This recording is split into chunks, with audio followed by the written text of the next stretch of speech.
Hello everyone, welcome to UPSC memory meetings. నిన్న మనం ఇప్పటివరకు డిస్కస్ చేసుకున్నాము.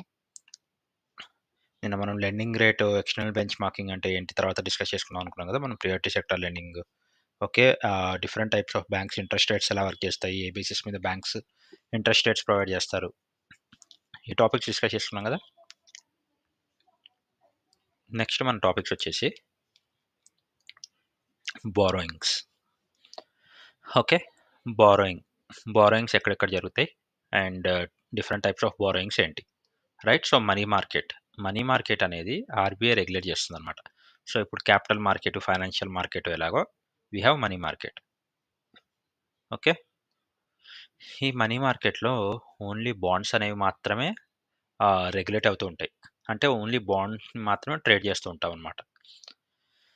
ఓకే, సో దీనిలో బారోయింగ్స్లో షార్ట్ టర్మ్ అనమాట. ఏది మన బాండ్స్ అనేది షార్ట్ టర్మ్ మార్కెట్ అనండి. ఓకే, సో ఫర్ ఎగ్జాంపుల్ బారోయింగ్స్లో టైప్స్ ఏంటి? Short term market, long term market. Short term మార్కెట్లో మనీ మార్కెట్ ఒక టైప్ అనమాట. దాన్ని ఆర్బీఐ రెగ్యులేట్ చేస్తుంది. దీనిలో ఓన్లీ బాండ్సే ఇన్వాల్వ్ అయి ఉంటాయి. బాండ్స్ రెగ్యులేట్ అవుతాయి, బాండ్స్ ట్రేడ్ అవుతూ ఉంటాయి అనమాట. ఓకే, అది short term market. Long term market అంటే ఏంటంటే capital market, that is SEBI, IRDI, PFRDA etcetera. Okay, so ఇవి వచ్చేసి మనకి లాంగ్ టర్మ్ మార్కెట్ కిందకి వస్తాయి. ఇవి ఏంటి అనేది మనం ముందు ముందు డిస్కస్ చేసుకుందాము. Okay, let's get in to the topic. So ఇవి కాకుండా మనకి క్యాపిటల్ మార్కెట్ అంటే ఏంటి? సో ఇలా చాలా ఉంటాయి, మనం ముందు ముందు డిస్కస్ చేసుకుందాము, right. So as of now మనం ఇప్పటివరకు డిస్కస్ చేసుకునే బారోయింగ్స్ అంటే ఏంటి, బారోయింగ్స్లో మనకి ఎన్ని టైప్స్ ఉంటాయి? బారోయింగ్స్లో మనకి టూ టైప్స్ ఉంటాయి, ఒకటి షార్ట్ టర్మ్, ఒకటి long term. Short term market, long term market. Short term మార్కెట్లో మనీ మార్కెట్ ఉంటుంది. ఇది రెగ్యులేట్ చేసేది ఆర్బీఐ. దీనిలో ఓన్లీ బాండ్స్ ఇన్వాల్వ్ అయి ఉంటాయి. లాంగ్ టర్మ్ మార్కెట్ వచ్చేసి క్యాపిటల్ మార్కెట్. దీనిలో సెబీ, ఐఆర్డిఐ, పిఎఫ్ఆర్డిఏ ఉంటాయి అన్నమాట. ఓకే, అది కాకుండా మనకి ఇంకో డిఫరెంట్ టైప్స్ ఆఫ్ మార్కెట్స్ కూడా ఉంటాయి. ఏంటది? So capital market, right. Capital మార్కెట్లో మనకేంటి like bonds, equity, banks, financial institutions ఉంటాయి, రైట్. సో బారోయింగ్స్లో మనీ మార్కెట్ అండ్ బారోయింగ్స్లో షార్ట్ టర్మ్ మార్కెట్ కింద money market and long term market కింద capital market, right. So short term మార్కెట్లో money market ఏంటి అని డిస్కస్ చేసుకోవడం, దీన్ని రెగ్యులేట్ చేసేది ఆర్బీఐ, ఓన్లీ బాండ్స్ ఇన్వాల్వ్ అయి ఉంటాయి. క్యాపిటల్ మార్కెట్ అంటే ఏంటంటే bond, equity, okay, and financial institutions. So ఏమేమి వస్తాయి అనుకున్నాం? లాంగ్ టర్మ్ మార్కెట్లో క్యాపిటల్ మార్కెట్ వస్తుంది. క్యాపిటల్ మార్కెట్లో ఏమేమి ఉన్నాయి? బాండ్స్ ఉంటాయి, ఈక్విటీ ఉంటాయి, బ్యాంక్స్ ఉంటాయి, ఫైనాన్షియల్ ఇన్స్టిట్యూషన్స్ ఉంటాయి. మనీ మార్కెట్లో ఏముంటాయి? బాండ్స్, బ్యాంక్స్ రెండే ఉంటాయి అనమాట. కానీ వీటిలో జరిగే రెగ్యులేషన్స్ ఓన్లీ 1 ఇయరే. జరిగే ట్రేడ్ 1 ఇయర్ లోపలే ఉంటుంది. బట్ క్యాపిటల్ మార్కెట్లో మాత్రం చాలా ఇయర్స్ ఉంటుంది. Got it? సో మామూలుగా ఇప్పుడు మనకి సెబీ అంటే అందరికి తెలుసు, స్టాక్ ఎక్స్చేంజ్. ఓకే, సెబీ అంటే స్టాక్ ఎక్స్చేంజ్. సెబీ ఏం చేస్తుంది? స్టాక్ ఎక్స్చేంజ్ని మానిటర్ చేసే బోర్డ్ అనమాట ఇది. ఓకే, అండ్ అది కాకుండా మనకి ఐఆర్డిఐ ఉంది. ఐఆర్డిఐ వచ్చేసి insurance regulatory and development of India. IRDAI actually ఇది ఐఆర్డిఏఐ. సో సో ఇదేమో లాంగ్ టర్మ్ మార్కెట్లో పార్ట్ అనమాట. Okay, insurance regulatory and development of India. Okay, అది కాకుండా మనకి లైక్ పిఎఫ్ఆర్డిఏ అని ఉంది, రైట్. లాంగ్ టర్మ్ మార్కెట్ కిందకే వస్తుంది ఇది కూడా, పిఎఫ్ఆర్డిఏ. సో మనీ మార్కెట్లో మనకేమో bonds, banks less than 1 year ఉంటాయి, రైట్. మనకి క్యాపిటల్ మార్కెట్లో bonds, equity, banks, financial institutions ఉంటాయి. ఓకే, మామూలుగా మనకి ఇందాక డిస్కస్ చేసుకున్నట్టుగా ఈ క్యాపిటల్ మార్కెట్లో సెబీ, ఎందుకంటే ఇది లాంగ్ టర్మ్ వరకు మనం రెగ్యులేట్ అంటే ట్రేడింగ్ చేసుకోవచ్చు అనుకుందాం. ఫర్ ఎగ్జాంపుల్ ఐఆర్డిఐ ఇందాక చూసాక insurance related, PFRDA pension related, something pension fund and regulatory development authority అని ఉంటుంది పిఎఫ్ఆర్డిఏ అంటే. ఓకే, సో అలా అనమాట. సో ఇవన్నీ బేసిక్‌గా ఫైనాన్షియల్ ఇన్స్టిట్యూషన్స్ అనుకోండి, లేదా బ్యాంక్స్ అనుకోండి, whatever it is. It's like ఈ ఈ 4లోనే ఏదో ఒకటి ఉంటాయండి. ఓకేనా? సో ఒకటేమో security exchange board of India. Security exchange board అంటే స్టాక్స్, అలా గుర్తుపెట్టుకోండి. Security exchange board of India అంటే స్టాక్స్. ఇంకోటేమో ఐఆర్‌డిఏ అంటే ఇన్స్యూరెన్స్, రైట్. ఐఆర్‌డిఏఐ యాక్చువల్లీ అది. ఐఆర్‌డిఏఐ అంటేనేమో insurance related. Okay, insurance regulatory and development of India అని. Next PFRDA. పిఎఫ్ఆర్‌డిఏ అంటే ఏంటి? Pension fund regulatory development authority. Okay. PFRDA అంటే pension fund regulatory development authority. ఇవన్నీ capital market కిందకి వస్తాయి. మనం ఫస్ట్ డిస్కస్ చేసుకున్నాం మనీ మార్కెట్ కిందకేమో బాండ్, బ్యాంక్స్ వస్తాయి. లెస్ దెన్ 1 ఇయర్ మాత్రం ట్రేడ్ చేయగలం. ఓకే. ఇక్కడ వరకు అందరికి క్లారిటీ వచ్చింది. చాలా చాలా ఇంపార్టెంట్ ఇవి. అందుకే చాలా సేపు చెప్పాను. మళ్ళీ మళ్ళీ రిపీట్ చేశాను. క్యాపిటల్ మార్కెట్ అంటేనేమో లాంగ్ టర్మ్ మార్కెట్ కిందకి వస్తుంది. అండ్ మనీ మార్కెట్ అంటే షార్ట్ టర్మ్ మార్కెట్ కిందకి వస్తుంది. ఓకే. ఇందులో బాండ్ ఉంది కదా! ఇందులో బ్యాంక్స్ ఉన్నాయి కదా! అదేంటి మరి 2 ఒకటి కావని అంటే అదే చెప్తున్నాను. సో, మనీ మార్కెట్ అంటే లెస్ దాన్ 1 ఇయర్ లోపల ట్రేడ్స్ జరుగుతాయి. ఎక్స్‌చేంజెస్ జరుగుతాయి. రెగ్యులేట్ అవుతాయి. బట్ ఇవి మాత్రం లాంగ్ టర్మ్ జరుగుతాయి. ఓకే. అందుకే లాంగ్ టర్మ్ మార్కెట్ అయింది. షార్ట్ టర్మ్ మార్కెట్ అయింది. నెక్స్ట్ గవర్నమెంట్ ఆఫ్ ఇండియా ఏం చేస్తుంది? బారో చేసుకుంటుంది మనీ ఆర్‌బీఐ నుంచి. Under ways and means advances. మనం డిస్కస్ చేసుకున్నాం కదా! Ways and means advances. Okay. అదొక పాయింట్. అది కార్పొరేట్ నుంచి బారో చేసుకోవాలంటే టీ బిల్స్ ఉంటాయి మనకి. అండ్ క్యాష్ మేనేజ్మెంట్ బిల్స్ ఉంటాయి. ఇవి ముందు ముందు వస్తాయి. టీ బిల్స్ ఇక్కడ చూడండి క్యాష్ మేనేజ్మెంట్ బిల్ ఇవన్నీ వస్తాయి మనకి ముందు. టీ బిల్స్ ఏంటి అని. బట్ యాస్ ఆఫ్ నౌ గుర్తుపెట్టుకోండి T bills, cash management bills కింద కార్పొరేట్ దగ్గర బారో చేసుకుంటుంది government of India. Okay. Corporate industrialist దగ్గర నుంచి, బిజినెస్ మ్యాన్ దగ్గర నుంచి బారో చేసుకుంటుంది. Next bank to RBI. Okay. Bank to RBI మామూలుగా ఎట్లా జరుగుతుంది? బ్యాంక్ ఆర్‌బీఐ దగ్గర తీసుకునేప్పుడు repo rate, bank rate, marginal standing facility ఈ పర్టిక్యులర్ ఫ్యాక్టర్స్ మనం ఆల్రెడీ డిస్కస్ చేసుకున్నాం కదా! తీసుకుంటుంది. రైట్? ఒకవేళ బ్యాంక్ నుంచి బ్యాంక్‌కి ఆర్‌బీఐ కాకుండా ఏదైనా కమర్షియల్ బ్యాంక్ ఇంకో కమర్షియల్ బ్యాంక్ దగ్గర నుంచి బారో చేసుకోవాలంటే అప్పుడు ఏ బేసిస్‌లో బారో చేసుకుంటుంది? Call money, notice money, term money. Okay. So, బేసిక్‌గా commercial bank. Okay. To commercial bank. Okay. ఇవేమో commercial bank to RBI. Okay. So, గుర్తుపెట్టుకోండి. ఇదేమో కమర్షియల్ బ్యాంక్ టు ఆర్‌బీఐ. ఇవేమో commercial bank to commercial bank. బేసిక్‌గా overall concept ఏంటి? Borrowing. Overall concept ఏంటి? Borrowing. ఎలా borrow చేసుకుంటున్నారు. ఓకే. సో, క్లారిటీ వచ్చింది కదా! సో, ఇవేంటి ఎంతెంత రేంజెస్‌లో ఉంటాయి, ఎంత టర్మ్స్‌లో ఉంటాయి అనేవి మనం ముందు డిస్కస్ చేసుకుందాం. బట్ యాస్ ఆఫ్ నౌ అయితే బ్యాంక్ టు ఆర్‌బీఐ ఏమో ఎలా తీసుకుంటుంది? రెపో రేట్ కింద తీసుకుంటుంది, బ్యాంక్ రేట్ కింద తీసుకుంటుంది, మార్జినల్ స్టాండింగ్ ఫెసిలిటీ కింద తీసుకుంటుంది. అంటే ఓవర్ నైట్‌లోను రెపో రేట్ అంటే 90 డేస్, బ్యాంక్ రేట్ అంటేనేమో 1 ఇయర్ వరకు ఉండొచ్చు. రైట్? ఈ రెపో రేట్ అంటే తెలుసు కదా మనకి రీపర్చేసింగ్ అగ్రీమెంట్. ఓకే. మనకి ఆల్రెడీ డిస్కస్ చేసుకున్నాం రెపో రేట్ అంటే ఏంటి? రెపో రేట్ అనేది repurchasing agreement. Got it? Bank rate అంటేనేమో 90 డేస్ లోపల రీపర్చేజ్ చేసేసుకుంటామనమాట మనం. ఏమన్నా గవర్నమెంట్ సెక్యూరిటీ పెట్టి తీసుకుంటాం. తర్వాత మళ్ళీ అది లోన్ తీర్చేసుకొని 90 డేస్ లోపల లోన్ తీర్చేసుకుంటుంది. బ్యాంక్ ఆర్‌బీఐ దగ్గర తీర్చేసుకొని ఆ అగ్రీమెంట్‌ని మళ్ళీ పర్చేజ్ చేసేసుకుంటుంది. రీపర్చేజ్ అగ్రీమెంట్ కూడా అంటారు రెపో రేట్‌ని. రైట్? బ్యాంక్ రేట్ అంటేనేమో 1 ఇయర్ వరకు ఉంటుంది. అండ్ మార్జినల్ స్టాండింగ్ ఫెసిలిటీ అంటే ఓవర్ నైట్‌లో అనమాట. దీనికి ఎక్స్‌ట్రా ఇంట్రెస్ట్ ఉంటుంది కొంచెం కంపారేటివ్‌లీ. ఓకే. సో, అలా అనమాట. నెక్స్ట్ ఆహ్, ఒకవేళ ఆర్‌బీఐ దగ్గర కాకుండా బ్యాంక్ టు బ్యాంక్ తీసుకోవాలన్నప్పుడు కాల్ మనీ ఉంటుంది, నోటీస్ మనీ ఉంటుంది, టర్మ్ మనీ ఉంటుంది. Got it? ఓకే. ఒకవేళ కమర్షియల్ బ్యాంక్స్ అనేవి కార్పొరేట్ దగ్గర తీసుకోవాలంటే, కమర్షియల్ బ్యాంక్స్ అనేవి కమర్షియల్ బ్యాంక్స్ కమర్షియల్ బ్యాంక్స్ అనేవి కార్పొరేట్ దగ్గర తీసుకోవాలి అంటే, so, COD, CP, promissory note and commercial bill. Okay. So, కొంచెం కిందకొద్దాం.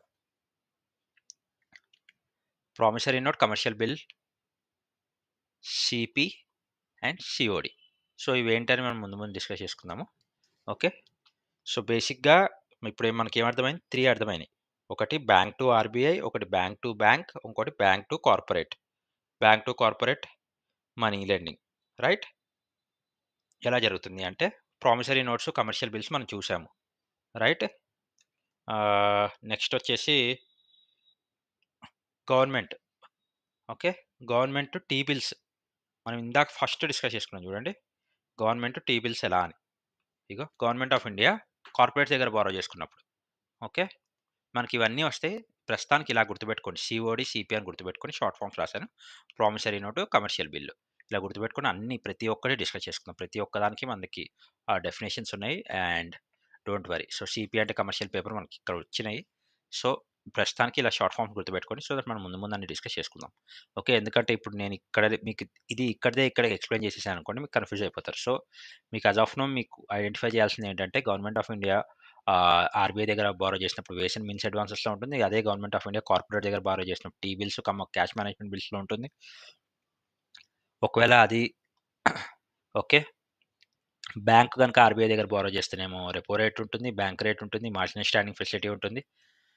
అదే బ్యాంక్ టు బ్యాంక్ ఒకవేళ బ్యాంక్ ఇంకో బ్యాంక్ దగ్గర బారో చేస్తే కాల్ మనీ ఉంటుంది, నోటీస్ మనీ ఉంటుంది, టర్మ్ మనీ ఉంటుంది. అదే బ్యాంక్ కనుక కార్పొరేట్ దగ్గర బారో చేస్తేనేమో కమర్షియల్ పేపర్స్ ఉంటుంది, సీఓడీ ఉంటుంది, కమర్షియల్ పేపర్స్ ఉంటుంది, ప్రామిసరీ నోట్ ఉంటుంది, కమర్షియల్ బిల్లు కూడా ఉంటుంది. ఓకే. సో ఇవన్నీ డిస్కస్ చేసుకుందాం. ఫస్ట్ ఏంటి ఇప్పుడు గవర్నమెంట్ ఆఫ్ ఇండియా కార్పొరేట్ దగ్గర బారో చేస్తే T bill, cash management bill. Okay. So వాటి గురించి government T bill okay. T bill is issued by RBI on the behalf of government. Government ఎప్పుడైతే corporate దగ్గర నుంచి బారో చేసుకుంటుందో టీ బిల్ అనేది RBI issue చేస్తుంది అనమాట కార్పొరేట్కి. Okay. T bill is borrow through and money comes from the corporate or industries. ఎప్పుడైతే government borrow చేసుకుంటుందో కార్పొరేట్ ఆర్ ఇండస్ట్రీస్ దగ్గర నుంచి ఆర్బీఐ అనేది టీ బిల్ ఇష్యూ చేస్తుంది. సో ఈ టీ బిల్కి వ్యాలిడిటీ ఉంది. ఏంటి అంటే 182 డేస్ వరకే ఉంటుంది. 180 డేస్ తర్వాత టీ బిల్ ఫేస్ వాల్యూ ఏదైతే ఉంటుందో టీ బిల్ ఫేస్ వాల్యూ అంటే T bill is like just ఒక అగ్రిమెంట్ అనుకుందాం. Right. T bill is like an agreement. T bill అనేది ఒక అగ్రిమెంట్ అనుకుంటే ఆ అగ్రిమెంట్ ఆ రోజు చేసుకున్న ఫేస్ వాల్యూ ఆ టీ బిల్కి ఎంత ఫేస్ వాల్యూ ఉందో అంత మనీ ఇచ్చేసేయాలి మళ్ళీ గవర్నమెంట్ కార్పొరేట్స్కి. ఓకే. నెక్స్ట్ మనకు ఆల్రెడీ తెలుసు మీన్స్ అండ్ వేజెస్ ఎట్లా ఉంటుందని చెప్పి. మీన్స్ అండ్ వేజెస్ అంటే government borrow money from RBI 90 days ఉంటుంది. డీలే ఉంటే 2% పెనాల్టీ ఉంటుంది. Okay. So government of India RBI దగ్గర బారో చేసుకుంటుంది under means and wages act. తెలిసిందేగా. So by temporary draft as a delay of tax and expenses mismatch. Okay. ఇది ఏంటంటే physical deficit. తెలిసిందేగా మనకి. సో ఆర్బీఐ దగ్గర బారో చేసుకుంటుంది గవర్నమెంట్. అది మీన్స్ అండ్ వేజెస్ అడ్వాన్సెస్ కింద బారో చేసుకుంటుంది ఆ యాక్ట్ కింద. Okay. Next so T bill కాకుండా క్యాష్ మేనేజ్మెంట్ బిల్ అని చెప్పుకున్నాను. Cash management bill. Cash management bill అంటే similar to T bill. Okay. Government carries less than 91 days. Okay. State governments ఉన్నాయనుకోండి. Government of India okay. ఏం చేస్తుంది? It's like it gives security to RBI and loan from RBI for 90 days. Okay. ఒకవేళ delay అయితే 2% అనమాట. Repo rate కింద 2% ఉంటుంది. So cash management bill అంటే కూడా సో సేమ్ అనమాట మనకి. క్యాష్ మేనేజ్మెంట్ బిల్ అంటే కూడా గవర్నమెంట్ కార్పొరేట్స్ దగ్గర బారో చేస్తుంది. Right. State government okay. State government corporates దగ్గర బారో చేస్తుంది. Okay. Government of India security ఇస్తుంది. ఆ గవర్నమెంట్ ఆఫ్ ఇండియా సెక్యూరిటీ ఇవ్వడం అంటే ఏంటి? ఆర్బీఐ ఇస్తుంది security. Okay. And loan from the RBI for 90 days. ఒకవేళ డీలే అయితే 2% ఇంక్రీజ్ ఉంటుంది. Okay. So similar to T bill. State development loans తీసుకుంటుంది by state government from industries and corporate by RBI. T బిల్స్కి coupon rate లాగా ఏముండదు. Okay. అర్థమైందా? So కొంచెం మీకు కన్ఫ్యూజింగ్గా ఉంటుంది. సో నేను నీకు ఇంకా క్లియర్గా చెప్తాను చూడండి. సో బేసిక్గా టీ బిల్ అంటేనేమో మనకి కార్పొరేట్స్ దగ్గర తీసుకుంటుంది. రైట్. అండ్ దానికి 180 డేస్ అండ్ టైం లిమిట్ ఉంది కదా. అండ్ ఆర్బీఐ లైక్ మనకి ఒక్క నిమిషం. సో చూడండి నేను క్లియర్ చెప్తాను. టీ బిల్ అంటే గవర్నమెంట్ ఉంది. ఓకే. ఇండియన్ గవర్నమెంట్కి మనీ కావాలి. ఓకే. సో ఏం చేస్తుంది? అది టీ బిల్ ఇస్తుంది గవర్నమెంట్ తరపు నుంచి. ఎవరికి ఇస్తుంది? కార్పొరేట్స్కి ఇస్తుంది. Okay. And then borrow the money from corporates. ఓకేనా. కానీ దానికి 182 డేసే వ్యాలిడిటీ. క్యాష్ మేనేజ్మెంట్ బిల్ ఏంటంటే okay short term government security ఉంటుంది దీనిలో. ఓకే. క్యాష్ మేనేజ్మెంట్ బిల్లో షార్ట్ టర్మ్ గవర్నమెంట్ సెక్యూరిటీ ఉంటుంది. ఓకే. సిమిలర్ టు టీ బిల్లే కానీ. ఓకే. షార్ట్ టర్మ్ మేనేజ్మెంట్ ఉంటుంది. ఓకే. అది ఇష్యూ చేసేది ఎవరంటే Reserve Bank of India issue చేస్తుంది. టీ బిల్ లాగే ఉంటుంది కానీ మెచ్యూరిటీ 91 డేస్ అంతే. సింపుల్గా గుర్తుపెట్టుకోండి. ఇది ఒక్కటే. Similar to T bill given by Reserve Bank of India but maturity is 91 days అంతే. ఇది ఒక్కటి గుర్తుపెట్టుకోండి. Got it. ఇది నేను ఎగ్జాంపుల్ రాసుకున్నాను. స్టేట్ గవర్నమెంట్ ఆఫ్ ఇండియా దగ్గర తీసుకుంటుంది అదంతా. అసలు ఇదంతా ఇగ్నోర్ చేసేయండి మీరు. ఓకే. ఇదంతా ఇగ్నోర్ చేసేయండి. Got it. Cash management bill అంటేనేమో 91 డేస్ ఆర్బీఐ సెక్యూరిటీ ఇస్తుంది. ఓకే. ఆర్బీఐ సెక్యూరిటీ ఇస్తుంది. టీ బిల్ ఏమో 182 డేస్. ఓకే. 182 డేస్ మళ్ళీ ఆర్బీఐ సెక్యూరిటీ ఇస్తుంది. Got it. So 91 days just maturity period మారుతుంది అంతే. ఓకే. నార్మల్గా ఇప్పుడు for example so discounted face వాల్యూలో అమ్ముతారు అండ్ దాన్ని మళ్ళీ రెడీమ్ చేసుకుంటారు అనమాట. ఓకే. అలా ఉంటుంది. Next state government from industries. So, same state గవర్నమెంట్‌లో గూడా ఇలాగే జరుగుతుంది బేసిక్‌గా. ఓకే. ఆర్‌బీఐయే చేస్తుంది. Got it? So, cash management bill అంటే అది. టీ బిల్ అంటే అది. సో, అది గాకుండా మనకి ఇంకేమున్నాయి? Call money, notice money and term money. ఇవి bank to bank. Okay. And so, ఇందాక మనం డిస్కస్ చేసుకున్నట్టు ఒకవేళ బ్యాంక్ ఇంకో బ్యాంక్ దగ్గర బారో చేయాలంటే ఫర్ ఎగ్జాంపుల్ ఒక బ్యాంక్ లైక్ ఎస్‌బీఐ వచ్చేసి ఆహ్, హ్మ్, మన లైక్ ఏదైనా పంజాబ్ నేషనల్ బ్యాంక్ దగ్గర బారో చేయాలనుకోండి. సో, 1 డే కోసం బారో చేస్తే కాల్ మనీ అంటే మార్నింగ్ అడ్జస్ట్‌మెంట్స్ కోసం అని చెప్పి. ఓకే. నెక్స్ట్ వచ్చేసి ఒక 2-14 డేస్ మేనేజ్ చేయాలి ఆ మనీ అంటే తీసుకోవాలి, బారో చేయాలంటే నోటీస్ మనీ. రైట్? అండ్ అదే 15 days or 15 days to 1 year manage చేయాలంటేనేమో టర్మ్ మనీ. సో, ఒక టర్మ్‌కి ఓకే. ఒక నోటీస్‌కి ఒక కాల్. సో, కాల్ అంటే 1 డే, నోటీస్ అంటే 2 వీక్స్ అనుకోండి. 2 weeks, 2 days to 2 weeks and 15 days to 1 year అంటే term money. Got it? So, అలా అన్నమాట. సో, ఇందాక మనం క్యాష్ మేనేజ్‌మెంట్ బిల్ దగ్గర డిస్కస్ చేసుకున్నాం గదా! ఈ స్టేట్ లెవెల్‌లో ఏమవుతుందంటే క్యాష్ మేనేజ్‌మెంట్ బిల్స్ అనేది సెంట్రల్ గవర్నమెంట్ ఇష్యూ చేస్తుంది. ఎవరి ద్వారా? రిజర్వ్ బ్యాంక్ ద్వారా ఇష్యూ చేస్తుంది. Got it? ఏది షార్ట్ టర్మ్ లిక్విడిటీ మిస్ మ్యాచ్‌కి. కానీ షార్ట్ టర్మ్ లిక్విడిటీ మిస్ మ్యాచ్‌కి. కానీ స్టేట్ గవర్నమెంట్ ఇవి ఇష్యూ చేయలేదు. ఓకే. స్టేట్ గవర్నమెంట్ ఇది ఇష్యూ చేయలేదు. Got it? సో, ఇక్కడ మీరు చూసి కన్‌ఫ్యూజ్ అవుతారేమో అని చెప్పి నేను చెప్తున్నాను. అది స్టేట్ డెవలప్‌మెంట్ లోన్స్ కోసం. ఓకే. స్టేట్ గవర్నమెంట్ ఇష్యూ చేయలేదది. ఓన్లీ సెంట్రల్ గవర్నమెంట్ మాత్రమే ఇష్యూ చేయగలడు. ఓకే. సో, బేసిక్‌గా ఏంటంటే, ఈ స్టేట్ డెవలప్‌మెంట్ లోన్స్ అని చెప్పి మనం రాసుకున్నాం కదా! స్టేట్ డెవలప్‌మెంట్ లోన్స్ ఏంటంటే, లాంగ్ టర్మ్ బారోయింగ్‌కి ఉంటాయన్నమాట. బేసిక్‌గా స్టేట్ డెవలప్‌మెంట్ లోన్స్ అంటారు వీటిని. సో, ఇది కూడా ఆర్‌బీఐ కండక్ట్ చేస్తుంది ఆక్షన్స్. ఈ స్టేట్ డెవలప్‌మెంట్ లోన్స్‌కి కూడా ఆర్‌బీఐ ఆక్షన్ కండక్ట్ చేస్తుంది. ఓకే. ఫండ్స్ రైజ్ చేయడానికి. ఓకే. ఎలా అంటే ఆక్షన్స్ రైజ్ చేస్తుంది అంటే ఏమనుకోవచ్చు, ఏమన్నా వాళ్ళ సెక్యూరిటీస్ అమ్మొచ్చు ఆర్‌బీఐ రైట్? ఓకే. లేదా ఏమైనా గవర్నమెంట్ సెక్యూరిటీ గాని, ఇప్పుడు బిల్స్ ఇందాక T bill cash management bill లాగా ఏదైనా చేయొచ్చు. ఎక్కడ కార్పొరేట్ నుంచి బారో చేయడానికి. స్టేట్స్ కోసం అని చెప్పి చేయడానికి. ఓకే. ఇక్కడేంటంటే కంపల్షన్ ఇక్కడ ఏంటంటే క్యాష్ మేనేజ్‌మెంట్ బిల్ కోసం గవర్నమెంట్ ఆఫ్ ఇండియా కంపెల్ అని మనం వాడొచ్చు. బేసిక్‌గా అంటే గవర్నమెంట్ ఆఫ్ ఇండియా ఆస్క్స్ అని అనుకోవచ్చు. కంపెల్ కాదు asks. Okay. Government of India will ask the RBI to give a T bill or cash management bill depending on the maturity. అది 91 డేసా, 182 డేసా అని. Okay. So, kind of compulsion అనుకుందాం. ఎందుకంటే government of India కావాలి. ఇక్కడ స్టేట్‌కి ఏం చేస్తుందంటే state like they can't compel or ask. Okay. They can ask but they can't compel అన్నమాట. సో, అప్పుడు ఒకవేళ అడిగి ఆహ్, జెన్యూన్ రీజన్ అనిపిస్తే RBI gets into the action and వాళ్ళు ఏదన్నా ఒక గవర్నమెంట్ సెక్యూరిటీ గాని, వాటికి కానీ ఆక్షన్ పెట్టి ఫండ్స్ రైజ్ చేసి స్టేట్‌కి ఇవ్వచ్చు. Okay. Got it? And next so, అందుకే నేను ఇది ఇగ్నోర్ చేయమని చెప్పాను మీకు. ఇది ఎగ్జాంపుల్ లాగా రాసుకున్నాం మనం. Okay. Please ignore this.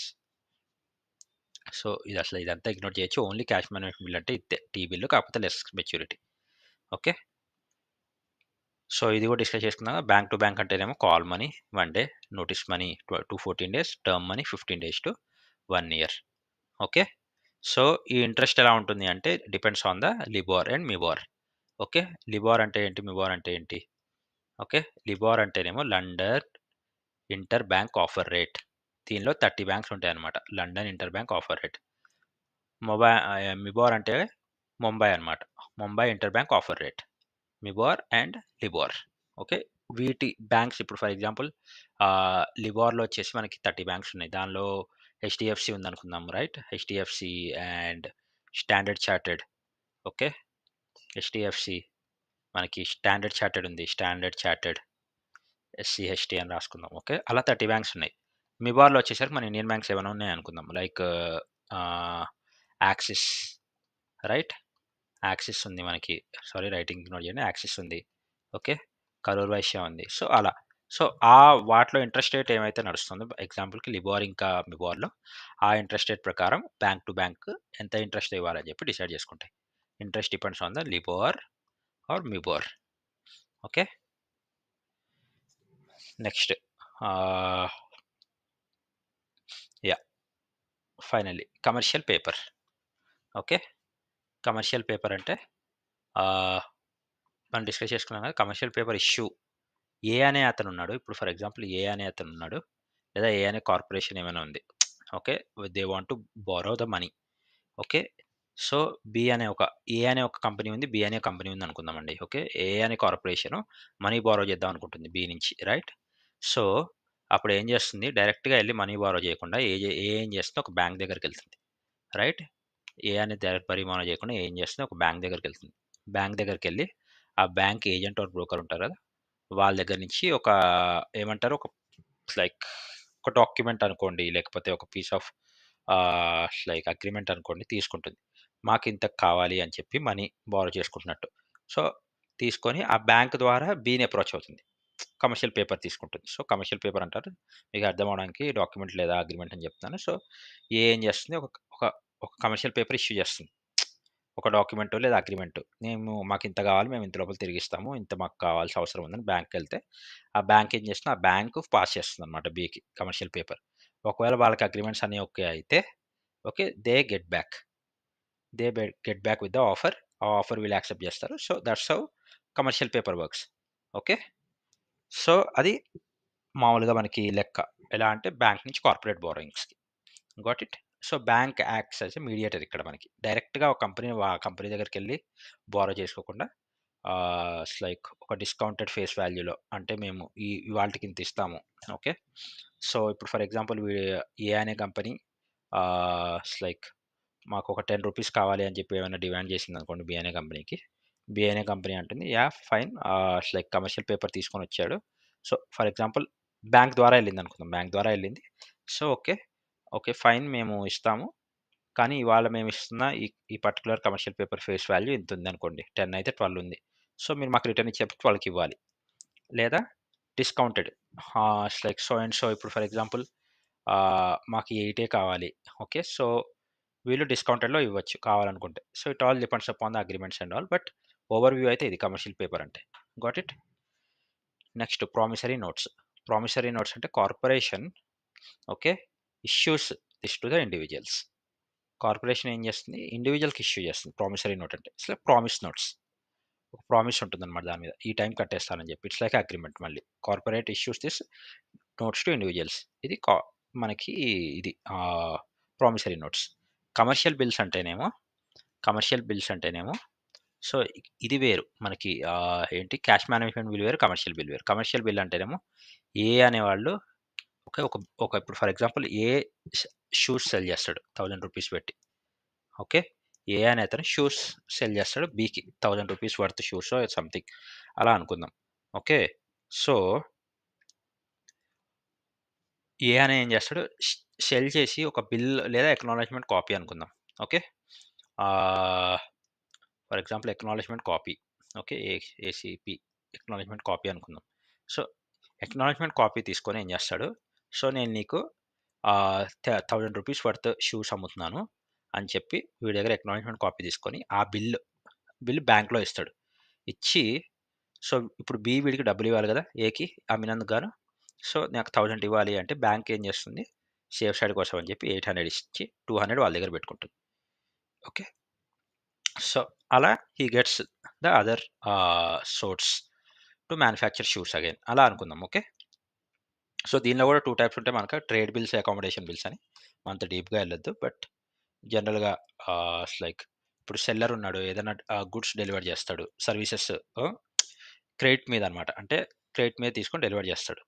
Okay, ఇప్పుడు సెల్లర్ ఏం చేస్తాడు, ఓకే, లైక్ ఒక బిల్ ఆఫ్ ఎక్స్చేంజ్, అది మనం చెప్పాక ఎక్నాలజ్మెంట్ కాపీ ఇష్యూ చేస్తాడు. ఓకే, ఎక్నాలజ్మెంట్ కాపీ ఇష్యూ చేస్తాడు, రైట్. సో వీడు ఫర్ ఎగ్జాంపుల్ ఏం లేదండి, చాలా సింపుల్గా చూసుకుంటే, మీరు ఒక కిరాణా షాప్కి వెళ్ళారు, రైట్. కిరాణా షాప్లో లైక్ 1 కేజీ రైస్ కొన్నారు. 1 కేజీ రైస్ అని చెప్పి ఇతను బిల్ రాసిస్తాడు ఏ అనే అతను బీకి. ఓకే, ఏ అనే అతను బీకి 1 కేజీ బిల్ రాసిస్తాడు. సో బి ఏం చేస్తాడు, సెల్లర్ బిల్ ఇష్యూ చేస్తాడు కదా, దీన్ని యాక్సెప్ట్ చేస్తాడు బిల్ని యాక్సెప్ట్ చేస్తాడు బి. ఓకే, యాక్సెప్ట్ చేసి ఏమంటాడు, ఒక అగ్రిమెంట్ ఉంటుంది, ఆ అగ్రిమెంట్లో నేను ప్రతి నెల 1వ తారీఖు కడతాను అని చెప్పి, ఆ అగ్రిమెంట్ ప్రకారం ఖాతా ఉంటుంది అనుకుందాం, అగ్రిమెంట్ రాసుకుంటారు, ఆ అగ్రిమెంట్ ప్రకారం ఓకే అని చెప్పి యాక్సెప్ట్ చేస్తాడు. ఒక అగ్రీమెంట్ రాసుకుంటారు. అగ్రీమెంట్‌లో నేను ఇప్పుడు తీసుకున్న వాటికి ఒకటో తారీఖు కడతాను. నెక్స్ట్ మంత్ ఒకటో తారీఖు కడతానని చెప్పి అగ్రీమెంట్ ఉంటుంది. సో, ఇప్పుడు ఏ అనే అతను ఏం చేస్తాడంటే, సో, ఆ బిల్ అంటే అగ్రీమెంటు బిల్లు. ఓకే. దాన్ని హోల్డ్ చేస్తాడు. ఓకే. దాన్ని హోల్డ్ చేసి ఆ వచ్చే రోజు వరకు నెక్స్ట్ వచ్చే నెల ఒకటో తారీఖు వరకు అంటే మెచ్యూరిటీ వరకు వెయిట్ చేయొచ్చు. లేదా బ్యాంక్‌కి అగ్రీమెంట్ ప్రకారం ఇదిగో వీడు నాకింత ఇవ్వాలి అని చెప్పి సో, ఆ బ్యాంక్‌ని అది పెట్టి హి can take the credit. Okay. He can take the credit. ఒక డిస్కౌంటింగ్‌లో తీసుకోవచ్చు. డిస్కౌంటింగ్‌లో అమ్మొచ్చు బ్యాంక్‌కి. ఏదైనా ఫైనాన్షియల్ ఇన్‌స్టిట్యూషన్‌కి అగ్రీమెంట్‌ని ఇగో నాకింత రావాలి అని చెప్పి and he can take the credit. Okay. Got it? So, that's how the commercial bill works. Okay. మీకు ఇంకా ఈజీగా చెప్పాలంటే కొంచెం కాంప్లికేటెడ్ అనిపిస్తుంది. మీకు ఇంకా ఈజీగా చెప్పాలి అంటే ఏం ఎగ్జాంపుల్ తీసుకుందాము. సో, ఫర్ ఎగ్జాంపుల్ ఇమాజిన్ మీరు ఒక చాక్లేట్ సెల్ చేస్తున్నారు మీ ఫ్రెండ్‌కి. రైట్? అండ్ మీరు చాక్లేట్ సెల్ చేస్తున్నారు మీ ఫ్రెండ్‌కి అండ్ వాళ్ళ దగ్గర మనీ లేవు. Right now. Okay. So, but మీరు అతన్ని నమ్ముతున్నారు. ఏంటంటే ఒక 10 డేస్ తర్వాత నేను కడతానురా చాక్లేట్‌కి డబ్బులు అని చెప్తాడతను. ఓకే. సో, జస్ట్ నోటి మాట మీద కాకుండా మీరేమన్నా ఒక ప్రామిసరీ నోట్ రాయించుకుంటారు. ఏంటి అంటే, నా ఫ్రెండ్ అయిన నువ్వు నాకు రూ. 100 కడతావు 10 డేస్ తర్వాత అని. ఓకే. మీ ఫ్రెండ్ సైన్ చేస్తాడు దానికి పే చేయడానికి. నువ్వు 10 డేస్ ఆగావు. వాడు 100 ఇస్తాడా? ఇవ్వడా అని. లేదా నీకు అర్జెంట్‌గా క్యాష్ కావాలి అప్పుడు. నీకు ఆ రూ. 100 కావాలి. అప్పుడు నువ్వేం చేస్తావంటే వాడితో అగ్రీమెంట్ చేయించుకున్నది ఏదైతే ఉందో ఓకే. బ్యాంక్‌లోకెళ్తావు. ఓకే. ఎళ్లి ఆ అగ్రీమెంట్ చూపించుకొని నాకు 100 రావాలి. ఓకే. నాకు కొంచెం తక్కువలో వచ్చినా పర్లేదు. ఎందుకంటే వాళ్ళు మనకు హెల్ప్ చేస్తున్నారు కదా! బ్యాంక్ వాళ్ళు. ఓకే. సో, నాకు కొంచెం తక్కువ ఇచ్చినా నాకు అర్జెంట్ మనీ కావాలి. ఇదిగోండి అగ్రీమెంట్ అని ఇస్తావు. ఓకే. సో, తక్కువకి తీసేసుకుంటావు బ్యాంక్ దగ్గర. నీకు 100 రావాలి నీ ఫ్రెండ్ నుంచి. నువ్వు ఒక 90 తీసేసుకుంటావు. ఓకే. 10 డేస్ తర్వాత ఏమవుతుంది ఎప్పుడైతే నీ ఫ్రెండ్ పే చేయడానికొచ్చాడో ఓకే. ఏదైతే అగ్రీమెంటో, నోటో నువ్వు రాయించుకున్నావో అది బ్యాంకు అతని దగ్గర కలెక్ట్ చేసేసుకుంటుంది. ఓకే. సో, ఇది బేసిక్‌గా ప్రామిస్ నోట్ లాంటిదే. ఓకే. ఇది బేసిక్‌గా ప్రామిస్ నోట్ లాంటిదే కానీ commercial bill. Okay. Got it? So, hopefully మీకు ఈ చిన్న ఎగ్జాంపుల్ అనుకుంటా కదా! సో, ఇప్పుడు బేసిక్‌గా ఈ కమర్షియల్ బిల్స్ ఏంటంటే, ఈ బిజినెస్ పీపుల్‌కి వాళ్ళకి క్రెడిట్ కావాలి. క్రెడిట్‌తో వాళ్ళు రా మెటీరియల్ ఏమైనా కొనుక్కోవాలి అన్నప్పుడు వాళ్ళకి బిజినెస్ స్మూత్‌గా రన్ అవ్వడానికి చాలా యూజ్ అవుతాయన్నమాట. Got it? సో, మనకి ఇప్పటివరకు commercial bill, promissory notes, commercial paper discuss చేసుకున్నాం. రైట్? అండ్ అది కాకుండా మనకి call money, notice money, term money discuss చేసుకున్నాం. ఓకే. బ్యాంక్ టు బ్యాంక్ అయితే call money, notice money, term money. Okay. Next మనకి ఏమంటారు ఒకవేళ కార్పొరేట్ టు కార్పొరేట్ అంటే బ్యాంక్ ఏజెంట్‌గా యాక్ట్ చేస్తుంది. అదేమో కమర్షియల్ పేపరు. కార్పొరేట్ నుంచి ఒక ఇండివిడ్యువల్ కావాలి, ఒక ఇండస్ట్రియలిస్ట్‌కి కావాలి, ఒక ఇండివిడ్యువల్ ఓనర్ కావాలి అంటేనేమో ప్రామిసరీ నోట్. ఓకే. సో, ఒక ఇండివిడ్యువల్ టు ఇండివిడ్యువల్ కావాలి అంటే కమర్షియల్ బిల్. Got it? ఆ తర్వాత సీఓడి సర్టిఫికేట్ ఆఫ్ డిపాజిట్. ఇది సేవింగ్స్ అకౌంట్ లాంటిదన్నమాట. Right? Bank borrowing from the customers or other financial institutions approved by RBI. Certificate of deposit అంటేనేమో for example ah, మీరేమైనా like ఒక savings account ఉంది. Okay. ఒక savings account ఏమైనా ఉందనుకుందాం. సిమిలర్ టు సేవింగ్స్ అకౌంట్ లాంటిది. సేవింగ్స్ అకౌంట్ కాదు. సిమిలర్ టు సేవింగ్స్ అకౌంట్ లాంటిది ఏమైనా ఉందనుకుందాం. రైట్? దానిలో మనం ఇన్‌పుట్స్ పెడుతున్నాం. అంటే కొన్ని మనీ ఏమైనా పెడుతున్నాం. రైట్? సో, బేసిక్‌గా ఫర్ ఎగ్జాంపుల్ మీ దగ్గర రూ. 1000 ఉన్నాయనుకోండి. కానీ మీకది అవసరం లేదు. సో, మీరేం చేస్తారు? అది బ్యాంక్‌కి ఇవ్వాలనుకుంటారు. ఎందుకంటే బ్యాంక్ దగ్గర సేఫ్‌గా ఉంటాయని. ఓకే. అండ్ 1 ఇయర్ నా దగ్గర పెట్టుకోండి. సారీ 1 ఇయర్ మీ దగ్గర పెట్టుకోండి. ఓకే. 1 ఇయర్ మీ దగ్గర పెట్టుకున్నాక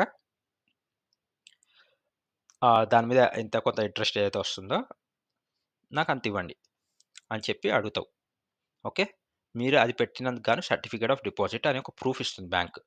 మేము మీకింత ఓవై ఉన్నాం. మేము మీకింత కట్టాలి 1 ఇయర్ తర్వాత. ఇప్పుడు మీరు మా దగ్గర డిపాజిట్ చేసినందుకని. 1 ఇయర్ తర్వాత నువ్వు మళ్ళీ బ్యాంక్ దగ్గరికెళ్తావు. ఎళ్లి సర్టిఫికేట్ ఆఫ్ డిపాజిట్ చూపిస్తే నీకు 1,100 వస్తాయి. Right? So, that is nothing but certificate of deposit. Okay. So, FD అనుకోండి పోనీ. సిమిలర్ టు ఎఫ్‌డి అనుకోండి సర్టిఫికేట్ ఆఫ్ డిపాజిట్ అంటే. ఓకే. సో, అలా అనమాట. Got it? సో, ఇది ఎక్కడ ఇంప్లిమెంట్ అవుతుంది అంటే, ఫర్ ఎగ్జాంపుల్ ఒక కార్పొరేటో కాకపోతే ఏదైనా బ్యాంక్ టు బ్యాంకో ఆహ్, ఓకే. సో, వాటికి యూజ్ అవుతుందనుకుందాం. ఒకవేళ ఫర్ ఎగ్జాంపుల్ ఏదన్నా ఒక ఇండివిడ్యువల్ ఉన్నాడు. హి want to save something. So, ఈ సర్టిఫికేట్ ఆఫ్ డిపాజిట్ యూజ్ చేసుకొని హి కెన్ బేసిక్‌గా ఎఫ్‌డి కాన్సెప్టే ఇది. ఆహ్, చాలా బ్యాంక్స్ మామూలుగా సీడీ ఆఫర్ చేస్తాయన్నమాట. పీపుల్‌కి సేవ్ చేసుకోవడానికి ఫిక్స్డ్ డిపాజిట్ లాంటివి. So, it's a fixed deposit. But ఈ కార్పొరేట్ లెవెల్‌లో కూడా fixed deposit. Corporate level fixed deposit అనుకోండి పోనీ దీన్ని. బ్యాంక్ టు కార్పొరేట్ లేదా bank to bank level fixed deposit. దాన్ని సర్టిఫికేట్ ఆఫ్ డిపాజిట్ అంటారు. Got it? సో, హోప్‌ఫుల్లీ మీకు ఈ కాన్సెప్ట్ అర్థమైందనుకుంటాను. కమర్షియల్ బిల్స్ అర్థమైందనుకుంటాను. ప్రామిసరీ నోట్ అర్థమైందనుకుంటున్నాను. అండ్ అపార్ట్ ఫ్రమ్ దట్ మీకు కమర్షియల్ పేపర్ కూడా అర్థమైందనుకుంటున్నాను. ఓకే. సో, కమర్షియల్ పేపర్ అంటేనేమో A to be corporate to corporate money borrowing జరగాలి. బట్ వాళ్ళు అలా డైరెక్ట్‌గా కాకుండా ఒక బ్యాంక్‌కి కమర్షియల్ పేపర్ ఇష్యూ చేసి, ఆ బ్యాంక్ ద్వారా ఆహ్, ఏమంటారు ఇంకో కార్పొరేట్‌ని అప్రోచ్ అవుతారు. ఆ కమర్షియల్ పేపర్ అగ్రీమెంట్ పట్టుకొని. So, bank acts as a broker or mediator or agent చేసి డీల్ చేస్తుంది. డీల్ చేసి ఈ బి అనే కంపెనీ నుంచి ఏ అనే కంపెనీకి మనీ ఇప్పిస్తుంది. ఓకే. ఇది ఎప్పటి లోపల ఇస్తాము, వాళ్ళకి ఎప్పటి కావాలి ఇవ్వకపోతే ఏంటి అనేది కమర్షియల్ పేపర్ మీద అగ్రీమెంట్‌లో రాసుకుంటారు. రైట్. సో, ఆ కమర్షియల్ పేపర్ తీసుకొని బ్యాంక్ ప్రూఫ్‌గా బి దగ్గరికి అప్రోచ్ అవుతుంది. Got it? సో, ఇక్కడి వరకు మీకు అర్థమైందనుకుంటా గదా! అది కాకుండా మళ్ళీ మనం ఏం డిస్కస్ చేసుకున్నాం, బ్యాంక్ టు బ్యాంక్స్ అయితే లోన్స్ ఎలా ఉంటాయి, బ్యాంక్ టు బ్యాంక్స్ అయితే కాల్ మనీ 1 డే ఉంటుంది. నోటీస్ మనీ అయితే 2-14 డేస్ ఉంటుంది. టర్మ్ మనీ లోన్ ఒకటి తీసుకుంటే 15 డేస్ నుంచి 1 ఇయర్ ఉంటుంది. ఇంట్రెస్ట్ రేట్స్ ఎలా ఉంటాయంటే, ఆ బ్యాంక్ దేనిలో ఉంది, లండన్ ఇంటర్ బ్యాంక్ ఆఫర్ రేటులో ఉందా? ఇప్పుడు ఫర్ ఎగ్జాంపుల్ మనం మనం ఎళ్లి ఏదన్నా ఒకవేళ like digital bank of Singapore గానీ, లేకపోతే ఏదన్నా లైక్ అమెరికన్ ఎక్స్‌ప్రెస్ బ్యాంక్ దగ్గర కానీ అలాంటి బ్యాంక్స్ దగ్గర అప్రోచ్ అయ్యామనుకో, ఫర్ ఎగ్జాంపుల్ అవి మనకి like London interbank rate కిందకొస్తాయనుకోండి అవి. వాళ్ళ లండన్ ఇంటర్ బ్యాంక్ రేట్ ప్రకారం అవన్నీ ఎంత ఆఫర్ చేస్తున్నాయి 30 బ్యాంక్స్ అనేది యావరేజ్‌గా చూసుకొని ఇస్తారు. అదే ఒకవేళ ఏ కరూర్ వైశ్య బ్యాంక్ దగ్గరకో, లేకపోతే రెగ్యులర్‌గా ఎస్‌బీఐ దగ్గరకో, యూనియన్ బ్యాంక్ ఆఫ్ ఇండియా వాళ్ళ దగ్గరికి, బంధన్ బ్యాంక్ వాళ్ళ దగ్గరికెళ్ళామనుకోండి. అవి మిబోర్ కింద ఉన్నాయనుకో, మిబోర్‌లో ఇలాంటి సిట్యుయేషన్‌కి అన్ని బ్యాంక్స్ ఎంత ఇంట్రెస్ట్ ఇస్తున్నాయో చూసుకొని వాటి యావరేజ్ ప్రకారం ఇస్తారు. Got it? సో, హోప్‌ఫుల్లీ మీకిక్కడి వరకు అర్థమైందనుకుంటున్నాను. సో, ఇది చాలా ఇంపార్టెంట్ టాపిక్. మీకు ఇది కాకుండా ఇంకేమైనా డౌట్స్ ఉంటే డెఫినిట్‌గా కామెంట్‌లో మెన్షన్ చేయండి. అంతేకాకుండా ప్లీజ్ షేర్ చేయండి, సబ్స్క్రైబ్ చేయండి. ఎగ్జామ్ దగ్గర పడుతుంది. సో, మీరెంత షేర్ చేస్తే ఈ వీడియోస్ అంత తొందరగా రీచ్ అవుతాయి. వేరే వాళ్ళ దగ్గరికి ఎంత తొందరగా రీచ్ అవుతాయి వాళ్ళకి అంత కాన్సెప్ట్ గ్రాస్ప్ అవుతుందనుకుంటున్నాను. అండ్ దయచేసి షేర్ చేయండి, లైక్ చేయండి, సబ్స్క్రైబ్ చేయండి. Thank you everyone. Have a great day.